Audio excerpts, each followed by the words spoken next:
બનાસકાંઠાના ડીસામાં ગત મધરાત્રે ભારે પવન સાથે અચાનક વરસાદ પડ્યો, જ્યારે ડીસાના ઘણા વિસ્તારોમાં કરા સાથે વરસાદ નોંધાયો. કમોસમી વરસાદને કારણે ખેડૂતોના પાકને નુકસાન થયું છે. જીરું અને ઇસબગુલના પાકને સૌથી વધુ નુકસાન થયું છે, જ્યારે બટાકા અને રાયડાના પાકને પણ નુકસાન થયાની ભીતિ છે. કમોસમી વરસાદને કારણે ખેડૂતોની ચિંતા વધી છે. બનાસકાંઠામાં ગત મોડી રાત્રે વાતાવરણમાં પલટો જોવા મળ્યો. સંવાદદાતા અલ્કેશ રાવ ફોન લાઈન પર. અલ્કેશ, બનાસકાંઠા વાતાવરણમાં પલટો જોવા મળ્યો, જનજીવન પર કેટલી અસર, ખેડૂતોની કેટલી ચિંતા વધી?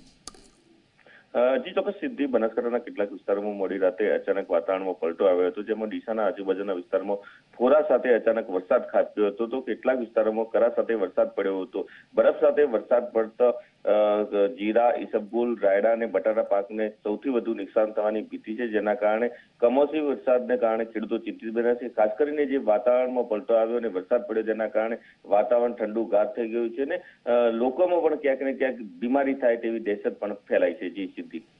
બિલકુલ અલ્કેશ, આભાર સમગ્ર માહિતી બદલ.